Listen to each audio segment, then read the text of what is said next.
But it's Durban feature race coming up right now. All aiming to win the 15 points, the $200,000 on offer for victory here today and to continue that championship battle all the way to the end. Watch for the lights up at the top of the screen.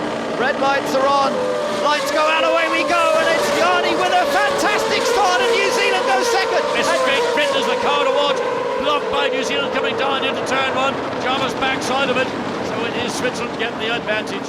Look behind, this is where the trouble will occur. Germany gets down on the inside, here's the blockage, and South Africa's in the middle of it. Adrian Zaug again, he's in the middle of the drama. We've got 8-9 cars, China's blocking, and the whole field has now come to a standstill in turn one. Safety car's been called for, and it happened to Adrian Zaug last year. It's happened again, he's in the midfield, and he's been blocked out. Rob Wiggins, the big loser there, going from second on the grid down to 5th place. Yeah, a terrible start for the earlier winner. Marshall's doing a fabulous job trying to get that cleared. They've done it. Well done, boys, down there at Vodacom hairpin. Although... And the nose on China's car is damaged. There's bodywork on the racetrack as well. So a lot of these cars will make their way back into the pits once they get rolling. But what a mess in turn one, down at Vodacom corner. We know it's always a problem, but this is the biggest problem we've seen in the 3 years we've been here in Durban. India only just getting going. USA has stalled. Mexico is stopped, and Lebanon. Khalil Bashir still waiting to get going as well. So we're going to have a rolling start to this feature race. We've had the standing start. We will have a rolling start once this melee down in Vodacom corner has been cleared. Let's look at it again from the moment the lights go out. So it's a poor start by Canada, great getaway by Switzerland, but you want to look further back because actually the first group made it through. Indeed they did. There was a movement all around. You can see just Rob Wiggins went all the way back, but 3 cars side by side trying to get around. It isn't going to happen. Germany and Netherlands side by side, but it was China got tagged from behind. Ooh. And there somebody climbed up the wall there. They did climb up the wall, but you can see what 8-9 cars had nowhere to go, did they? So let's have a look from on board further back. The big traffic jam. China was part of it. Look, trying to go on the outside. Bosch. And Pakistan on board. Yeah, Portugal it was that went up in the air. Portugal bumped up in the air over the. So that from China backwards, it was just standstill at turn one. Well, it always happens. It's so difficult. There's no way you can go around there 3 abreast. They were trying it, but just no way. So Switzerland made a great start, but so did New Zealand. And of course, those two are big battlers in terms of the championship. China had a fabulous 4th place earlier, but that's not going to happen this time. So nose cone being checked. Oh, they haven't quite got that. The bolt is not fully released, so and South Africa now in as well. So it's been a disastrous weekend so far for South Africa in the sprint race and now in the feature race. Oh, what a great shame for Adrian Zaug. For the 2nd year, he's been caught out by another person's incident down at that first corner of the Vodacom hairpin. They've got the nose cone on, they send him on his way, but a real disaster for the host nation. Let's just hope he can come back from there somehow. Well, do not forget what happened here in the first race in Durban. Anything is possible.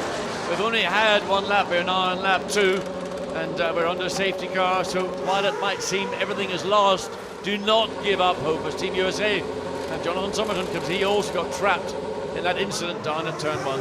2 pit stops will have to be made during the race for tyre changes. This won't count as one of their compulsory stops, of course. Away goes Khalil Bashir. Very disappointing. He's got a long afternoon ahead of him now. And Team USA, Jonathan Somerton, same story as he gets underway. Well, Team Switzerland certainly managed to keep themselves clear of all that drama. New Zealand and Great Britain, but Brazil managed to get ahead of Great Britain, which is interesting. We didn't quite see it. We probably did see, but didn't pick it up. But Junqueira somehow or other managed to get around Great Britain, who had already gotten around Canada. So in that, although seeing the melee take place somewhere or other, Brazil got ahead of Great Britain in the car that Bruno Junqueira has not driven.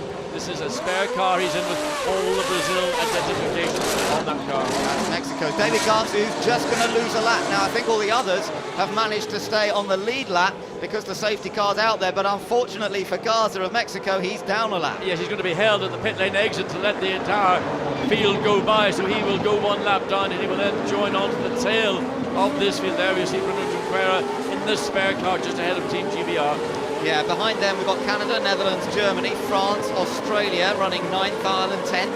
That's good for Ireland. Then Malaysia 11th, Portugal 12th, then Italy. And then these guys who've been in for their nose cone changes, but they're all on the lead lap because the safety car came out. They are all still on the lead lap. So it's only Mexico that really lost out on those that earlier incident. because they were one of the last to be pushed back into action, so very disappointing for Mexico. Of course, it's Mexico's home race coming up after this, and doesn't look like they're going to go there quite like Adrian Zhao did on this occasion, with a great result in their pocket. No, I think that's going to be a very tall hill to have to climb for Mexico, and I think the disappointment having not been able to get in and out in time to avoid having that penalty. So the safety car makes its way down the straight, probably up to about 120, 140 kilometers per hour. Everybody keeping the tires warm, getting a little bit of a chance to catch their breath and get over the nerves. Everybody expects the first turn to be problematic.